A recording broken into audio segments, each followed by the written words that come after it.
Is it? Yeah. Scandalous. Okay, Benny, I'll probably come back to you after the first couple because seems to be not broadcasters here. Wait till we sat down. Jurgen, first of all, can I get your reaction to events in Dortmund this week and also what you made of the decision to go ahead of the game 24 hours later?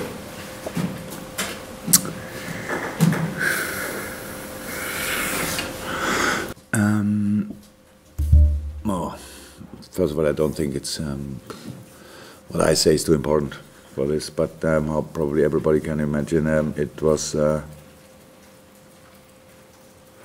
really difficult moment for me because I don't know how often in the team hotel with my team at Dortmund. I know exactly the road, I know exactly the place where it is. A lot of my friends were in the bus. And the first, I was on the way home here from Melwood, and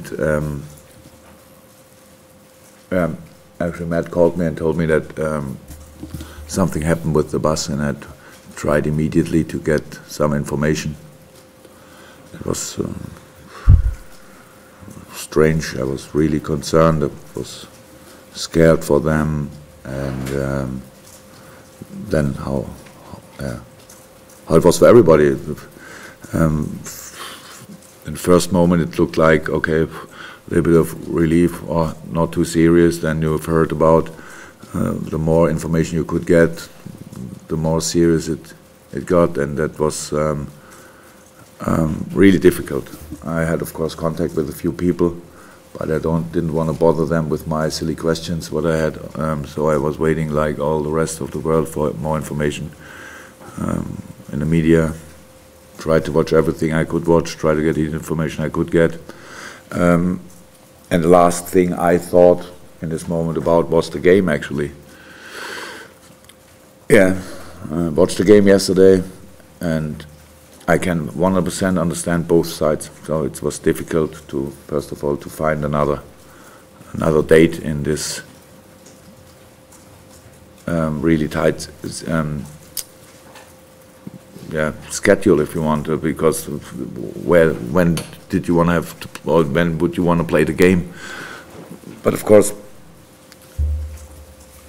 I think everybody would have to understand if you say, okay, we don't play it, we find a solution next week, whatever we could do that. And I saw the game, and I was really proud of Borussia Dortmund, how they handled it, how they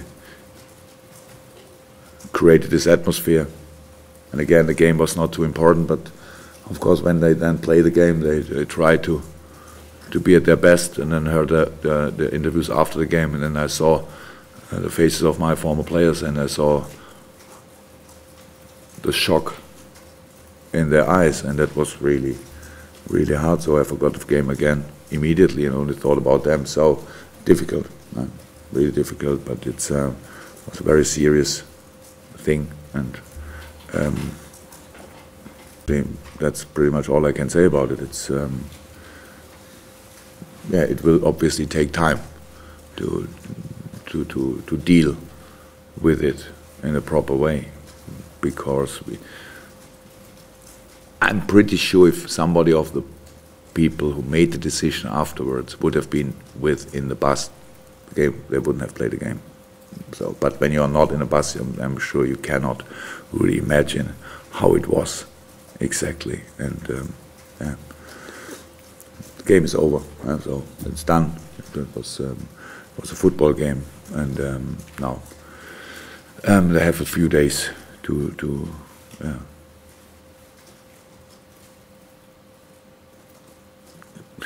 what can I say? To try to learn to live with it. That's how it is. And I'm like all the other football fans in the world, but the only difference between me and them is I know all of them. So that makes it more difficult for me, but that's all. So you say it's difficult to try and talk about football itself now. We're obviously here to preview a game, but it's difficult now for you to even think about it? No, that's not. Oh my God. how can I say this? It's difficult to speak about, but it's only because in the world a lot of things happen in this moment. A lot of really difficult to understand things happen in the world, and as human beings, yes, we are all as intelligent or smart human beings, we all think about this, but as long as we are not directly involved, we have all this kind of dealing that we say, okay, it's hard, but life goes on if you want. And I see it exactly like pretty much all in the world see it. We should not let them affect our life, whoever it was. And so we have to carry on, and we will carry on. We can carry on. That's not a problem. We can concentrate on the weekend on football. That's no problem. We can concentrate on training. We were not immediately involved, maybe, but for the players that were involved, it's a different situation. So and so I said, we care about them. We think about them, of course, but we have to carry on, and that will happen. So that's, for me, it's no problem to concentrate on our situation. But when you ask me about this, it's different. So. Surprised that he's not among the nominations for the FA Player of the Year? He isn't. He isn't. Who makes this nomination? It's the Professional Footballers Association. The members vote. All the players? Yes. Yeah. So then it's their decision. The nominations are Hazard, Ibrahimovic, Kane, Kante, Lukaku, and Sanchez. It's not a team, it's one player. It's a player who is going to be named the PFA player. One of these players will, okay, they're all good players, huh? So if it's limited at how many players? 6. So you only can nominate 6 or what? No, well, it's down to 6 nominations now after the vote from their members. They've obviously narrowed it down, and now okay. the announcement will be made. Then that's their decision. What can I say about this? I would say a few players could have been nominated, but if not, then we have to work better and harder next year, that the players cannot oversee us, if you want. That's not a big problem for me, but yeah, a little surprise, yes. Lallana and Henderson, fitness-wise, were they? Better, not good enough for the weekend. With Jordan, are you concerned because it seems to have taken longer than initially maybe you thought? No, it was clear from the beginning that it's not a fixed time until he's back. We have to wait until he feels absolutely nothing. That's how it is, and that's what we are still waiting for. All what he's doing in the moment, he feels nothing, but we have to make steps to go that he can be part of the team training. That's all. I think with Adam it's a little bit easier to say. Pretty sure he can after. The Crystal Palace game, he will be completely normal in training. That means then, what's coming then? Watford? Right? Probably. Yeah, he's in the squad, or you can think about him then.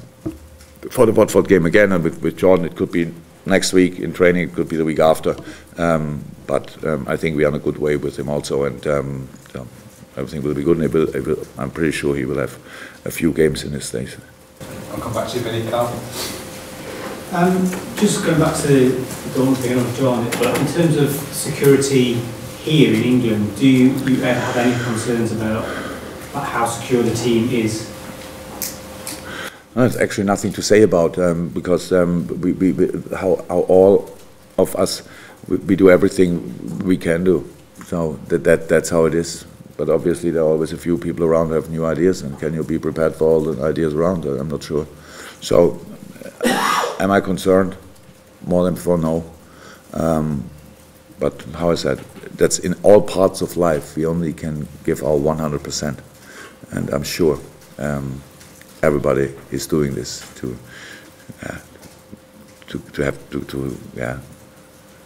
give you the best security you can have. That's how it is. Yeah, I'm not concerned about this. So just going straight on football then. Firmino and Coutinho got a lot of credit last week for the win. In terms, obviously, they're both Brazilians, they know each other well. How important is that partnership they have together? I know it fits into the team structure, but in terms of the way those two work and interact with each other? Actually, I don't know why we should speak about this. Yes, very important that players can play together, but if there are only two, then it's pretty difficult still. So I thought Gini Wijnaldum said it after the game, I think, that yes, they had a big impact on the game. That's 100% true. But the whole team played better second half. So if he would have played like in the first half, and Roberto and Phil would have been on the pitch, I can't imagine if the difference would have been that big. But with all playing better and these two highest quality players on the pitch, and we could change the game. Yeah, that was fantastic. That was really good. That they are really, really good friends, maybe best friends, helps us a lot. That they play together in the Brazilian national team helps us.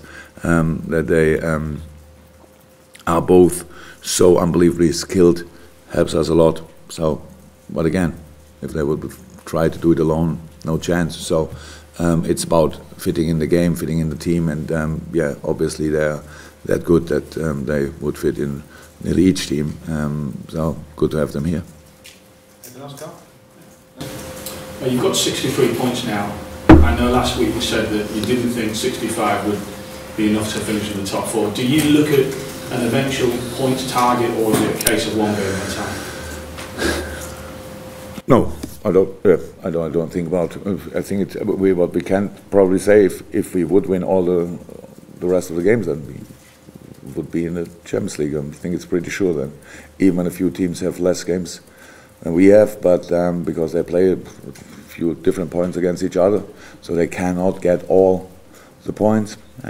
So that's it. But it will be difficult enough. So no, I don't think about this. I think West Brom is big. The challenge at West Brom is big enough, and that it really earns all our respect and all our concentration. And yeah, that's what we are doing. And it's a normal, or even a little bit longer training week.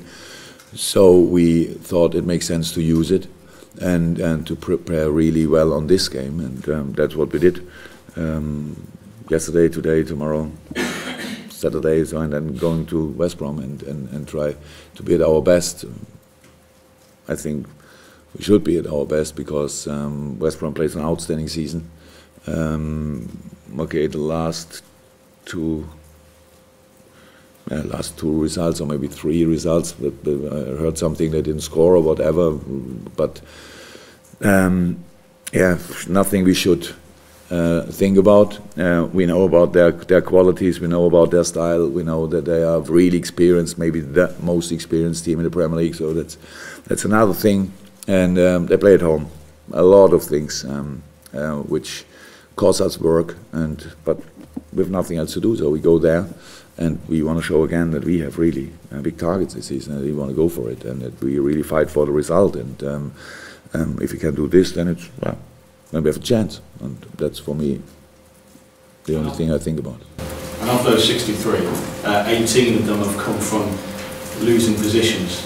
And I know you don't want to be in a losing position in the first place, but that must make you delighted with the character that your team show. Yeah, but it's not a surprise for me. So, but yeah, actually, first of all, you should not be that often in a losing position. But if it happens, you should not accept it. You should fight back. That's what we obviously do. The character of my team was never in doubt for me. So we never give up. I knew it before. We never accept defeat too early in a game and all that stuff. But even so, we lost a few games, and that's all. Yeah, it's better to be first in this little table than to be last in this little table, because everybody will be in a losing position in a few games in a season. So it's all about, yeah, character of course shows character, but that's actually what I would expect from us. Just one on Trent Alexander-Arnold. You've used him in different positions so far this season. Is that part of his development? Are you still trying to work out what is his best position, or is that a strength of his that he can play in many positions? Actually, okay, we can talk a little bit about Trent, but I don't like too much to talk about single players in a press conference. But Trent is, I think that's no secret, that he's an outstanding talent. And good news, he's our boy. But if you would ask me where he can and should improve most, where's the potential still the biggest to have, is in defense. He played 6 or 8 in the U18. He played a fullback, of course. For us, he played fullback and winger and wingback, I think. And all these positions, that's the biggest difference from youth football to adult football. Is only brilliant players around. Point one. Most of them are similar, quick as you are. So you have to involve other skills in your game, other things in your game, and that's now the next step for him. Not only for him, for the other young boys too. And that's it. So yeah, he has to improve, of course, in everything. But he can. That's good. But if you ask me, in this moment, offensively, he's closer to his 100% than defense-wise. So, and that's what we're working on. But yeah, actually, I think the games are not part of the education. It's more the training. The games are always we bring him in the games because we think he's ready to do this, and we don't do it and think, oh my, okay, not sure that he can do it, but let's try. So to do this, our situation is much too serious. So it's really too important what we are doing that we could do things like this. But I spoke to both after the game when we came here together again. So and they were fine. We spoke about it. Didn't like it too much that we made the substitution we did, but from my point of view, it made sense, and I knew they will deal really good with it. But when I spoke to them, then I was sure that they're good. But for them, it's all okay, and they still enjoyed the first half. So that's nice. Alyssa? Jurgen, some analysts have said there could possibly be a clause in the loan deal for Mamadou Sakho, which allows them to buy him automatically after the spell. Can you clarify that situation, whether there is or isn't such a clause? No, there's no clause. In the loan contract with Crystal Palace, no clause. No. Glenn, anything to finish up with? It's Mark Gridge's birthday today. He's been on the bench for the last 3 games. Just can he play a part now in the final 6 games of the season? Is he ready to? Yeah. In a very good shape, unfortunately, because of injuries and not in a real rhythm, I would say. So when we see him in training in the moment, so it looks really good football-wise. It's really good, but the position he would play in this moment would be kind of an 8. From position 8, you have to do different things, and a few things are not there naturally there in this moment because, as I said, he didn't play too often in the last few months, and we cannot change this in the moment actually. So that's it. There would have been different scenarios in which he could already have played in the last 3 games, but then always the games were a little bit like this, and we had to change like this or in another way, and he was not involved, but on a very good way. And so good to have him back. Okay, final question, but it's just one. Yeah, just to check really as well, Steven Gerrard and his coaching with the academy, is the next step for him to coach the under-18s next season? Well, it is. What's your take on it? There's not a real announcement to do in this moment, but what I can say probably is yes. He's doing a real